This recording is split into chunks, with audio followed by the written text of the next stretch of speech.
अस्सलाम वालेकुम dear students. आज के लेक्चर में हम एक्सरसाइज 1.5 के क्वेश्चन 11, 12 और पेज नंबर 18 पे एग्जाम्पल 16 को डिस्कस करेंगे।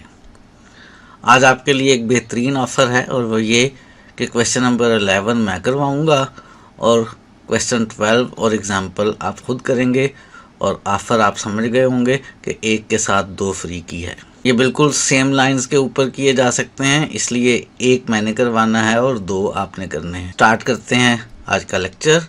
एक्सरसाइज 1.5 में हमें गिवन ये है कि argument of z conjugate -1 + 2 iota over z conjugate +1 - 2 iota equal है 9π/4 के, और हमें गिवन ये है कि z इक्वल है x + आयोटा y के। हमने एक इक्वेशन शो करनी है x² + y² - 4x + 2y - 5 = 0। दूसरे अल्फाज में हमने शो ये करना है कि ये जो कम्प्लेक्स इक्वेशन है जिसमें आर्गूमेंट का जिक्र है और ये जो कार्टियन इक्वेशन है ये दोनों सेम हैं। वो सारे कम्प्लेक्स नंबर्स जो इस कम्प्लेक्स इक्वेशन को सेटिस्फाई करते हैं वो सारे कम्प्लेक्स नंबर इस सर्कल की इक्वेशन को भी सेटिस्फाई करते हैं। दोनों आपस में इक्वल हैं। गो के जैसे हमने लास्ट लेक्चर में कहा था एग्जैक्टली इक्वल नहीं होंगी, कुछ कंडीशन होगी। यानी ये जो सर्कल वाली इक्वेशन है ये सारा सर्कल इस इक्वेशन को रिप्रेजेंट नहीं कर रहा होगा।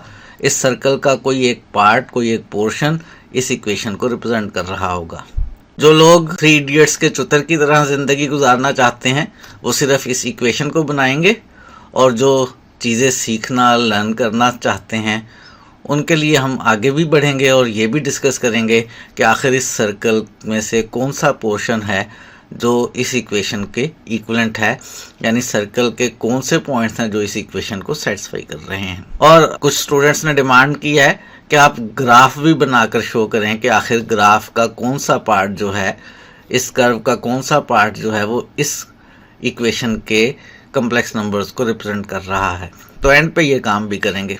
हमें ये जो इक्वेशन गिवन है कम्प्लेक्स इक्वेशन, इसके अंदर z की जगह हम x + आयोटा y लिख लेते हैं। न्यूमरेटर में हमने z की जगह x + आयोटा y लिख लिया, इसका लेंगे कॉन्जुगेट। डिनोमिनेटर में भी z की जगह हमने x + आयोटा y लिख लिया, इसका कॉन्जुगेट, और इक्वल है ये किसके 9π/4 के। ये जो आर्गूमेंट के अंदर वाला नंबर है इस नंबर को हम अरेंज करके x + आयोटा y की फॉर्म में लाएंगे, यानी रियल प्लस आयोटा इमेजिनरी की फॉर्म में लाएंगे, और फिर हम इस आर्गूमेंट का टेंजेंट लेंगे। क्यों भला? हमने लास्ट लेक्चर में सीखा ये था कि अगर एक complex number z x + iota y है और थीटा उसका आर्गूमेंट है, आर्गूमेंट ऑफ z अगर थीटा है तो टेंजेंट थीटा y/x के इक्वल हुआ करता है।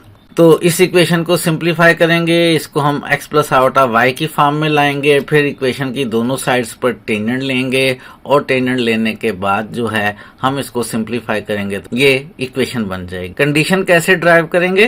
कंडीशन ड्राइव करने के लिए हम देखेंगे ये कि ये जिन कम्प्लेक्स नंबर्स का आर्गूमेंट 9π/4 है वो कम्प्लेक्स नंबर्स कहाँ पर हैं, किसी क्वाड्रेंट में हैं या किसी एक्सिस पर हैं। उसके अकॉर्डिंगली हम कंडीशन ड्राइव करेंगे कि अगर फर्स्ट क्वाड्रेंट में है तो x और y दोनों पॉजिटिव होने चाहिए, सेकंड क्वाड्रेंट में है तो फिर x नेगेटिव और y पॉजिटिव होना चाहिए, थर्ड क्वाड्रेंट में है तो फिर x और y दोनों नेगेटिव होने चाहिए, और अगर फोर्थ क्वाड्रेंट में है तो रियल पार्ट पॉजिटिव और इमेजिनरी पार्ट जो है वो नेगेटिव होना चाहिए। पॉजिटिव x एक्सिस पे हैं तो imaginary part 0, real part positive.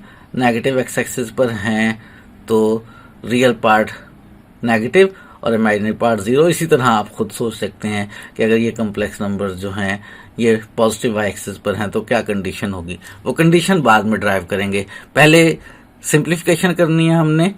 ये जो मेरे पास आर्गूमेंट के अंदर कम्प्लेक्स नंबर है इसको हमने लिखना है रियल प्लस आयोटा इमेजिनरी की फॉर्म में। उसके लिए सबसे पहले x + आयोटा y का कॉन्जुगेट हल करते हैं।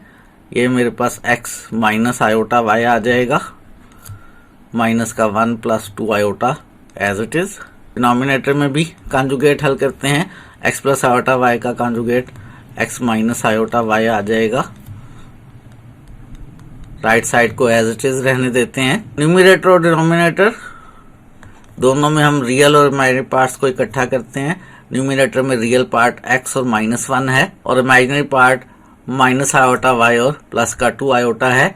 इन दोनों में से आयोटा को कॉमन लेंगे तो 2 - y आएगा। डिनोमिनेटर में भी रियल और इमेजिनरी पार्ट्स को इकट्ठा करते हैं। रियल पार्ट x + 1 है और इमेजिनरी पार्ट माइनस का आयोटा y और माइनस का 2 आयोटा है। इनमें से माइनस आयोटा कॉमन ले लें, y + 2 या कह लें 2 + y जो है वो आ जाएगा। हमने न्यूमिनेटर और डिनोमिनेटर दोनों में रियल और इमेजिनरी पार्ट्स जो हैं उनको इकट्ठा कर लिया है। नीचे से आयोटा ख़त्म करने के लिए इसको रैशनलाइज करेंगे, तो ये पार्ट तो हमने एज इट इज़ लिख लिया।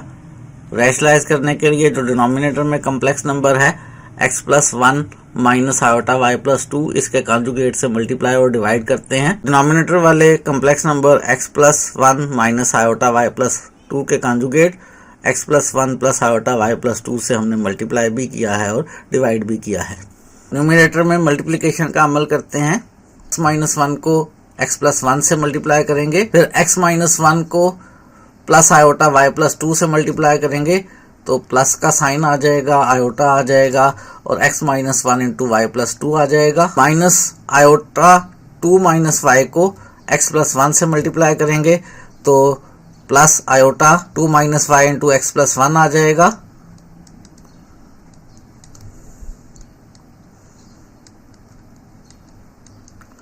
और फाइनली आयोटा 2 - y को आयोटा 2 + y या y + 2 से मल्टीप्लाई करेंगे तो प्लस इंटू प्लस और आयोटा का स्क्वायर आ जाएगा। मल्टीप्लिकेशन के प्रोसेस को सिंप्लीफाई करने के लिए, थोड़ा सा आसान बनाने के लिए 2 - y एज इट इज लिख लेते हैं और y + 2 को हम 2 + y लिख लेते हैं। डिनोमिनेटर में x + 1 को अगर मैं a ज्यूम करूं और आयोटा y + 2 को मैं b ज्यूम करूं तो a - b × a + b है और a - b × a + b जो है वो इक्वल हुआ करता है a का स्क्वायर माइनस b का स्क्वायर, यानी नीचे बन जाएगा मेरे पास x + 1 का स्क्वायर माइनस आयोटा y + 2 का स्क्वायर।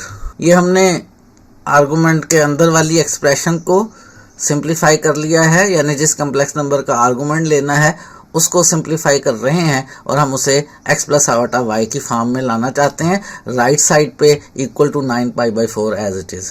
आर्गुमेंट के अंदर वाले कम्प्लेक्स नंबर को थोड़ा और सिंप्लीफाई करते हैं। x - 1 और x + 1 मल्टीप्लाई होंगे तो एक दफ़ा फिर a - b × a + b का फार्मूला लगेगा और ये मेरे पास x² - 1 बन जाएगा। इसी तरह से ये जो लास्ट टर्म है इसमें आयोटा का स्क्वायर जो है वो मेरे पास माइनस बन जाएगा और 2 - y × 2 + y जो है इस पे भी a - b × a + b का फार्मूला लगेगा और ये बन जाएगा 2 का स्क्वायर यानी 4 और माइनस y का स्क्वायर। और ये जो दोनों आयोटा वाली टर्म्स हैं, इन दोनों टर्म्स में से आयोटा को लेते हैं कॉमन और आयोटा को कॉमन लेने के बाद इनको आपस में मल्टीप्लाई भी करते हैं। x को y से मल्टीप्लाई किया xy हो गया, x को 2 से मल्टीप्लाई किया प्लस का 2x आ गया, -1 को y से मल्टीप्लाई किया -5 आ गया, -1 को 2 से मल्टीप्लाई किया -2 आ गया, 2 को x से मल्टीप्लाई किया प्लस का 2x आ गया, 2 को 1 से मल्टीप्लाई किया 2 × 1 = 2 आ गया, -5 को x से मल्टीप्लाई किया तो माइनस का xy आ गया, -5 को 1 से मल्टीप्लाई किया तो माइनस का y आ गया। ये सारी टर्म्स हमारी आयोटा के साथ आ गई। डिनोमिनेटर में x + 1 का स्क्वायर और आयोटा का स्क्वायर माइनस और ये माइनस माइनस प्लस हो जाएंगे प्लस y + 2 का स्क्वायर और राइट साइड पे हमारे पास वही इक्वल है 9π/4 के। आर्गुमेंट के अंदर जो कम्प्लेक्स नंबर है इसको थोड़ा सा और सिंप्लीफाई करते हैं। ये मेरे पास x² आ जाएगा, ये माइनस माइनस प्लस का y² आ जाएगा, ये माइनस का 4 और ये माइनस का 1 ऐड होके माइनस का 5 बन जाएंगे। ये सारा हमारे पास इस कम्प्लेक्स नंबर का रियल पार्ट आ गया।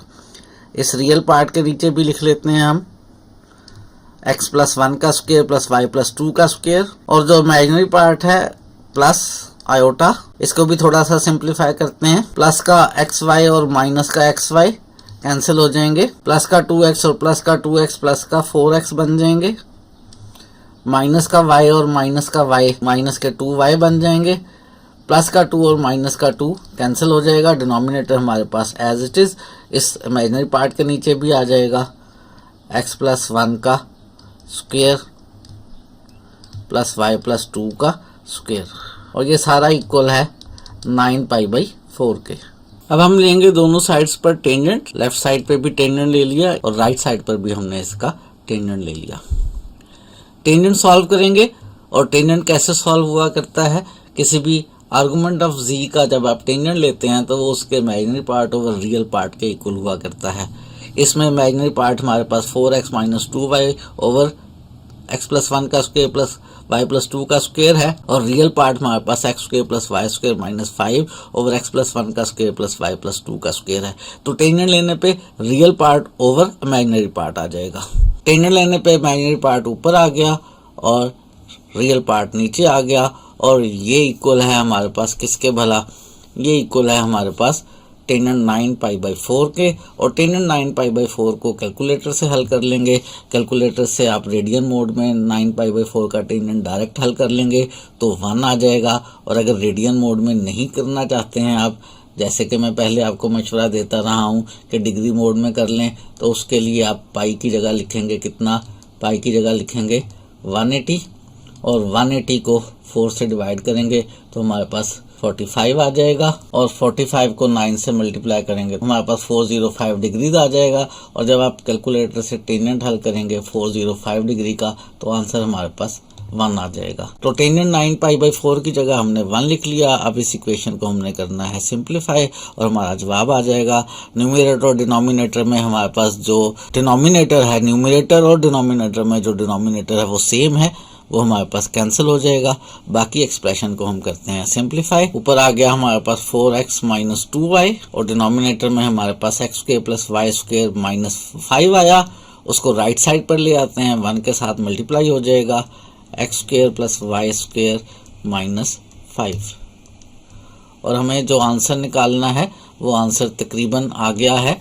क्या उसने ड्राइव करने के लिए हमसे कहा था, उसने हमसे कहा था कि आंसर निकालें x² + y² - 4x + 2y - 5 = 0। ये आ गया है। सिंपली आपको ये करना है कि 4x और 2y को आपने राइट पर शिफ्ट करना है, तो हमारे पास आ जाएगा x² + y²। 4x राइट पर आकर माइनस का हो गया, -2y राइट पर आकर प्लस का 2y हो गया, और राइट पर पहले से मौजूद है -5 = 0। यही इक्वेशन हमने ड्राइव करनी थी।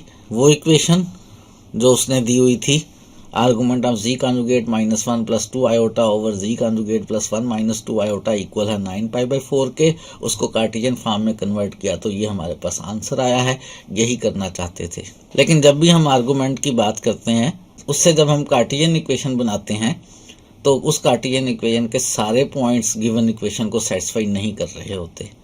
आखिर कौन से पॉइंट्स इस गिवन इक्वेशन को भी सेटिस्फाई कर रहे हैं इस कार्टेशियन इक्वेशन के, वो अगर हम मालूम करना चाहते हैं, हम इंटरेस्टेड हैं, हम ज़हीन हैं, हम चीज़ें जानना भी चाहते हैं, तो वो अब हम मालूम करते हैं। जो स्टूडेंट्स इस बात में इंटरेस्टेड नहीं है उनके लिए यहाँ तक क्वेश्चन का सलूशन एनफ है।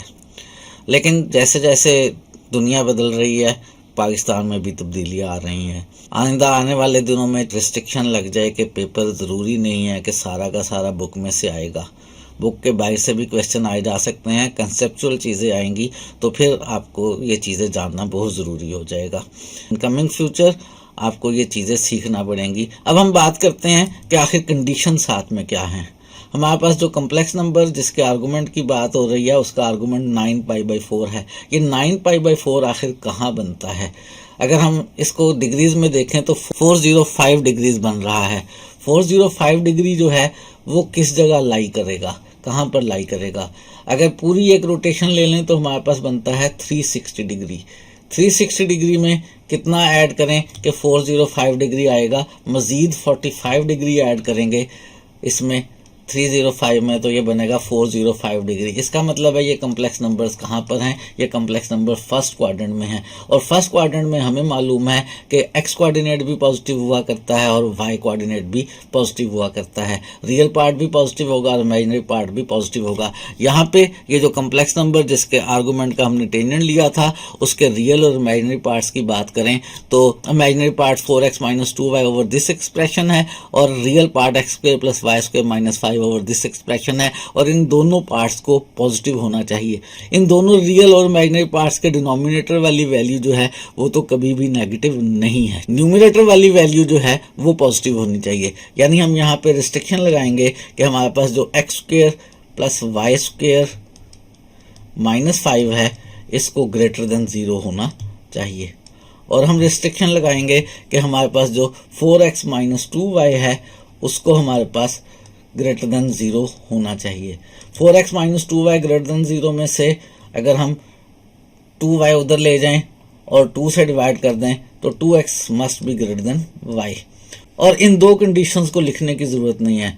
क्यों ज़रूरत नहीं है? क्योंकि जब 4x minus 2y greater than 0 होगा तो इस इक्वेशन में देखें 4x minus 2y greater than 0 लें तो automatically x square plus y square minus 5 भी ग्रेटर देन 0 आ जाता है। या x square plus y square minus 5 को ग्रेटर देन 0 लें इस इक्वेशन में, इसको ग्रेटर देन 0 लेंगे तो इसकी left hand side 4x minus 2y greater than 0 आ जाएगी।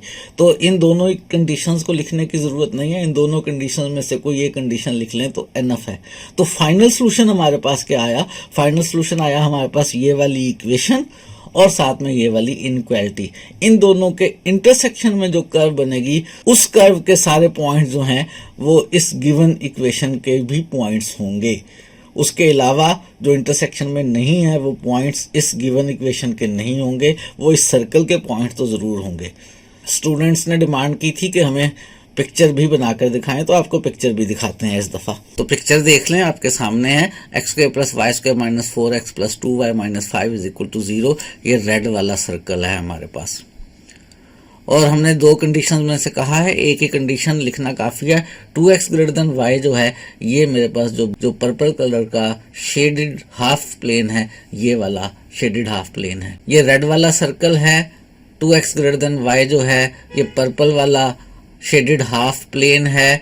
उसमें ये वाली boundary 2x is equal to y शामिल नहीं है। अब दोनों का जो इंटरसेक्शन वाला पार्ट है, यानी ये वाला सर्कल का पार्ट जो 2x ग्रेटर देन y वाले हाफ प्लेन के साथ इंटरसेक्ट कर रहा है, जिस पे आप घूमता हुआ हाथ देख सकते हैं, ये वाला पार्ट दोनों का इंटरसेक्शन है। और पूरा सर्कल हमारे पास जो है ये वाली इक्वेशन उस गिवन इक्वेशन को रिप्रेजेंट नहीं कर रही है, बल्कि इस सर्कल का इधर वाला पार्ट, ये वाला जो पार्ट है जो दोनों के इंटरसेक्शन से बन रहा है, इस सर्कल और इस हाफ प्लेन के ये गिवन इक्वेशन को रिप्रेजेंट कर रहा है। यानी सर्कल के इस पार्ट के ऊपर जो कॉम्प्लेक्स नंबर हैं वो गिवन इक्वेशन को रिप्रेजेंट कर रहे हैं जो क्वेश्चन में गिवन थी। इस साइड वाला जो सर्कल का पार्ट है, ये वाले पॉइंट्स गिवन इक्वेशन को रिप्रेजेंट नहीं कर रहे हैं।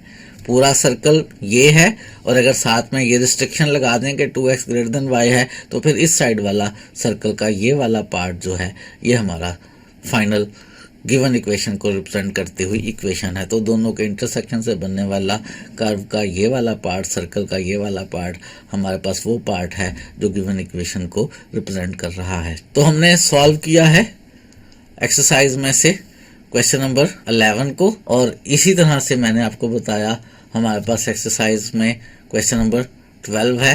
एक्सरसाइज 1.5 के क्वेश्चन नंबर 12 का सलूशन आपके सामने मौजूद है।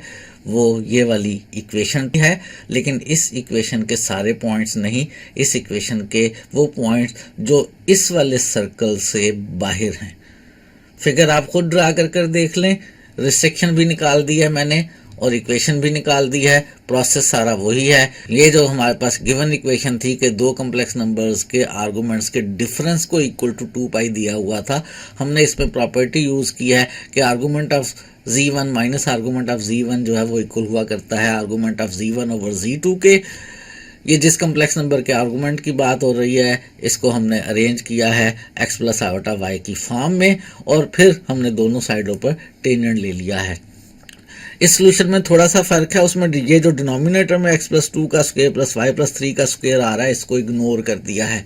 ये बेसिकली एक कम्प्लेक्स नंबर के साथ r मल्टीप्लाई हो रहा है। अगर आप ऊपर वाले नंबर को x plus aorta y complex number समझें और इसको 1/r समझें, तो 1/r इसके साथ मल्टीप्लाई हो रहा है और इसका आर्गूमेंट निकालना है। जो r होता है पोलर फॉर्म में कम्प्लेक्स नंबर की, अगर r cos theta plus aorta sine theta लिखा हो तो उसमें आर्गूमेंट r पे डिपेंड नहीं करता। तो चूंकि ये r ही है तो उसने r को इग्नोर करके इसका आर्गूमेंट निकाल लिया है और फिर दोनों तरफ टेंजेंट लेके हल कर लिया है। और कंडीशन कैसे ड्राइव की है उसका भी थोड़ा सा हिंट दे देता हूँ। एंगल हमारे पास 2 पाई बन रहा है। जो 2 पाई एंगल है वो कहाँ बना करता है? 2 पाई एंगल जो है वो हमारे पास यहाँ पे पॉजिटिव एक्स एक्सिस पे बना करता है। यही 2 पाई भी है, यही 0 भी है। आप इसका टेंजेंट 2 पाई हल करके जवाब 0 लिख लें और ये डिसाइड करने के लिए कि कम्प्लेक्स नंबर है कहाँ पे, ये 2 पाई जो है यहाँ पे पॉजिटिव एक्स एक्सिस पे बन रहा है और पॉजिटिव एक्स एक्सिस पे क्या हुआ करता है? y 0 हुआ करता है और x जो है वो हमारे पास पॉजिटिव हुआ करता है। तो इसके y को 0 रखें तो एक कंडीशन बनती है और इस x को पॉजिटिव रखें तो दूसरी कंडीशन बनती है और दो में से एक कंडीशन हमारे लिए एनफ होती है। तो इस कंडीशन के तहत इस लाइन के ऊपर जो पॉइंट होंगे वो पॉइंट जो हैं वो इस गिवन इक्वेशन को रिप्रेजेंट कर रहे होंगे। इस लाइन के सारे पॉइंट्स गिवन इक्वेशन को रिप्रेजेंट नहीं करेंगे। ये एक्सरसाइज 1.5 का क्वेश्चन नंबर 12 था। मैंने आपको सोल्यूशन पूरा नहीं किया है, सोल्यूशन आपके सामने स्क्रीन पर मौजूद है। इसके मेन स्टेप्स को मैंने आपको समझा दिया है। इसी तरह एग्जाम्पल नंबर 16 जो पेज नंबर 18 पे है उसमें भी यही सारा प्रोसेस करना है। यही सारी इसी तरह से हमने कंडीशंस निकालनी है। 2 कंडीशंस जो निकलेंगी उनमें से किसी एक कंडीशन को लिख लेंगे तो एनएफ होगा हमारे लिए। और कैसे सॉल्व करना है बुक में भी सॉल्व हुआ मौजूद है, मैंने भी स्क्रीन पर सॉल्व करके लिख दिया है। आप इसको खुद सॉल्व करेंगे और आज के लिए इतना ही रखते हैं। मज़ीद चीज़ें आने वाले दिनों में सीखेंगे।